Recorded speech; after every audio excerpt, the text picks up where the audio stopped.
अस्सलाम वालेकुम। तो दोस्तों, जैसा कि मैंने आप दोस्तों से एक क्वेश्चन पूछा था जिसमें 92% लोगों ने ये कहा कि आप लाजमी वीडियो बनाएं जो रेलवे मिनिस्ट्री की जानिब से रिपोर्ट सबमिट करवाई गई है सेनेट के अंदर। अब मैंने आपको बता दिया था कि ये रिपोर्ट एक नेगेटिव रिपोर्ट होगी, क्योंकि अदारा पॉजिटिविटी की तरफ जाने की बजाय जो लॉस है उसमें इजाफा कर बैठा है। अब कोरोना का भी जिक्र आएगा इंशाल्लाह, वो भी जो अदाद शुमार होंगे वो मैं आपसे शेयर करूँगा। ये सिर्फ मालूमाती वीडियोस के तौर पर मैं शेयर करना चाहता था, लेकिन फिर भी मैंने सोचा कि पहले पूछ लिया जाए कि क्या आप ये वाली इन्फॉर्मेशन भी हज़म करना चाहते हैं या नहीं। तो आप में से 92% अल्हम्दुलिल्लाह लोगों ने सोचा कि ये मालूमात भी उन तक पहुँचनी चाहिए। तो दोस्तों, सेनेट के अंदर जो स्टैटिस्टिक अवेलेबल करवाए गए, जो दिए गए, इसके मुताबिक बात होगी। दोस्तों, पाकिस्तान की तारीख के अंदर कभी भी इतना खसारा रेलवे को नहीं हुआ जितना कि 2019-20 के अंदर हुआ। ये 50 अरब रुपए से ज़ायद का खसारा रहा। अब इसमें दोस्तों यकीनन कोरोना का भी फैक्टर आ जाता है, लेकिन वो बाद में डिस्कस किया जाएगा। लेकिन दोस्तों, इधर मैं ये भी आपको बता दूं कि ये असल में 5 साल रिपोर्ट है, 1 साल की रिपोर्ट नहीं। 1 साल की रिपोर्ट इसलिए मैंने आपको बताई कि ये नहीं आई है, इससे पहले वाली रिपोर्टें पहले भी अवेलेबल थी, लेकिन अब 5 साल की समरी सबमिट करवाई गई है कि 5 सालों के दौरान टोटल जो लॉस हुआ ये 187 अरब रुपए का हुआ। यानी पिछले 5 साल से अगर देखा जाए 2015 के बाद से, तो 187 अरब रुपए का लॉस 1 अरब डॉलर से भी ज़्यादा डॉलरों के अंदर बन जाता है।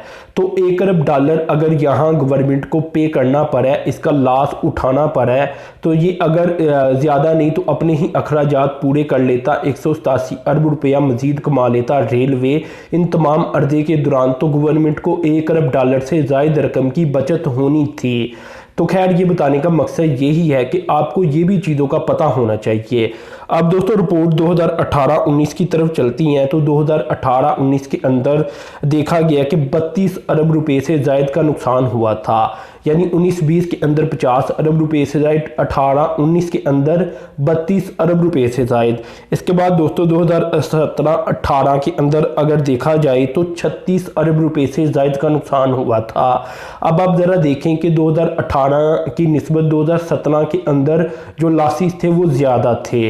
इसके बाद दोस्तों 2016-17 की तरफ चलती हैं, और 2016-17 के अंदर 40 अरब रुपए का नुकसान हुआ था, जो कि सेकंड सबसे हाईएस्ट अमाउंट बनती है रेलवे के अंदर जो लॉसेस अगर देखे जाएं। 50 अरब रुपया इसी साल यानी पिछले साल 2019-20 के अंदर, और इसके बाद 2016-17 के अंदर 40 अरब रुपए का नुकसान हुआ था। अब दोस्तों 2015-16 की तरफ चलती है। 2015-16 के अंदर कोई आप बता सकते हैं कि 26 अरब रुपए से ज़ायद का नुकसान हुआ था। ये आप कह सकते हैं कि 27 अरब रुपया। तो इतना नुकसान ओवरऑल ये 5 सालों का बना 187 अरब रुपया। अब देखें दोस्तों, इसमें एक बड़ी ही काम की चीज़ आपको मैं बताता हूँ कि इधर अगर आप गौर के साथ देखें तो आपको 2016-17 के बाद अगर आप देखें तो 2016-17 के अंदर था 40 अरब। इसके बाद अगर आप देखें तो 2017-18 के अंदर 36 अरब हुआ, और इसके बाद 2018-19 के अंदर अगर देखा जाए तो ये मज़ीद कम हुआ 32 अरब। यानी 3 साल जो है वो देखा गया है कि जो रेलवे का खसारा है वो कम होता रहा है। इसके बाद दोस्तों फिर आया 2019-20, इसके अंदर ये खसारा दोबारा से बढ़ गया और 50 अरब रुपए तक ये खसारा चला गया। अब देखें, कोरोना का फैक्टर भी मैं आपको बता देता हूँ कि कोरोना आपको पता है कि मार्च के अंदर पाकिस्तान के अंदर आया, और तकरीबन ये 2 माह का लॉकडाउन बनता है। इसमें से भी थोड़ा अर्धा आपको पता है स्मार्ट लॉकडाउन पाकिस्तान के अंदर रहा। तो इस दौरान जो रेलवे को नुकसान हुआ कोरोना की वजह से, ये हुआ 10 अरब रुपए का। तो आप समझ चुके होंगे कि 40 अरब रुपए का पूरे साल के अंदर जो 8 से 10 माह बनती हैं उसके अंदर नुकसान हो चुका था रेलवे को। 10 अरब रुपए का मजीद नुकसान हुआ कोरोना की वजह से।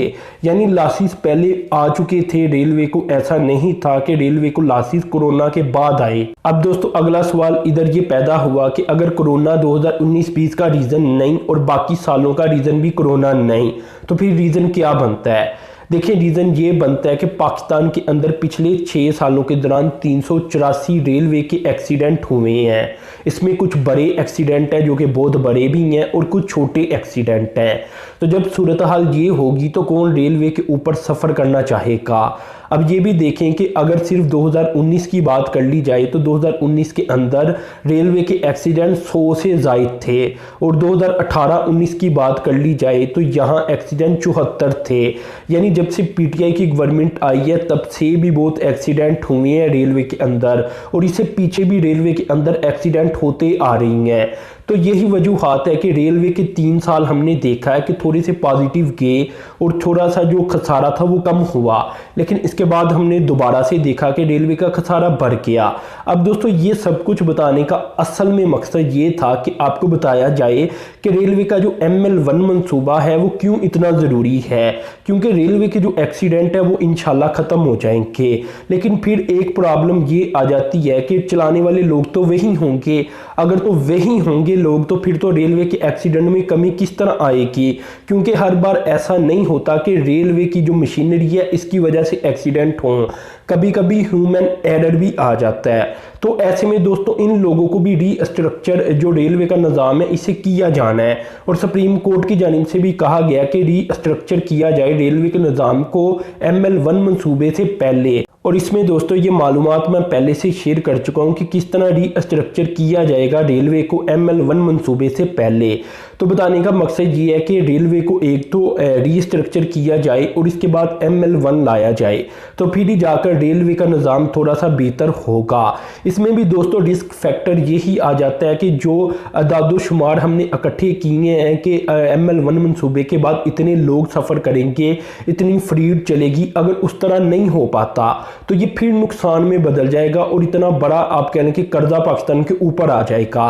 तो यही एक रिस्क फैक्टर है जिसे तमाम अदारे जो इंटरनेशनल अदारे हैं इनकी जानिब से पाकिस्तान को बताया गया था कि अभी आपका जो रेलवे का निज़ाम है वो रीस्ट्रक्चर होने वाला है, पहले आप वो करें, इसके बाद ML1 की तरफ जाएं ताकि पाकिस्तान को नुकसान से बचाया जा सके।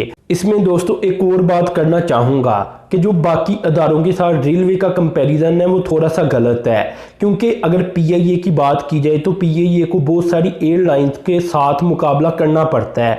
अगर स्टील मिल की बात की जाए तो अब पाकिस्तान में बहुत सारी स्टील मिल्स मौजूद हैं, लेकिन दोस्तों रेलवे का एक ही निज़ाम है, कोई प्राइवेट इसके अंदर निज़ाम नज़र नहीं आता।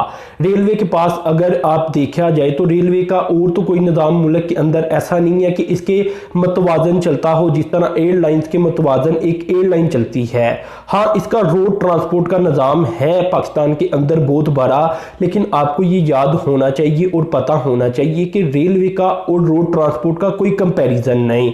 रेलवे का निज़ाम बहुत सस्ता पड़ता है अगर तो अच्छे तरीके के साथ मैनेज किया जाता हो, और जो रोड ट्रांसपोर्ट है वो बहुत महंगी पड़ती है। अगर तो ML1 मंसूबे के तहत स्पीड तेज़ हो जाएगी तो लोग फिर यकीनन कोशिश करेंगे कि हम ML1 मंसूबे के तहत बनने वाली नई रेलवे के ऊपर सफ़र करें, क्योंकि वो सस्ती भी होगी और तेज़ भी होगी। इसी तरह फ्रीट का भी अगर देखा जाए तो रोड का निज़ाम महंगा होता है और रेलवे का सस्ता होता है, तो वहाँ से भी फ्रीट फिर रेलवे की तरफ शिफ्ट हो जाएगी। लेकिन मसला इधर यही आ जाता है कि रेलवे को क्या ML1 मंसूबे को भी यही लोग रन करेंगे और इसी तरह रन करेंगे जिस तरह अभी रेलवे रन होती है और एक्सीडेंट होते हैं। तो मेरे ख्याल से आप पूरी कहानी समझ चुके होंगे। तो दोस्तों अपने चैनल को सब्सक्राइब कर देना है, साथ में जो बेल के आइकन पर क्लिक कर देना। आपके लिए इतना ही था। अल्लाह हाफिज़।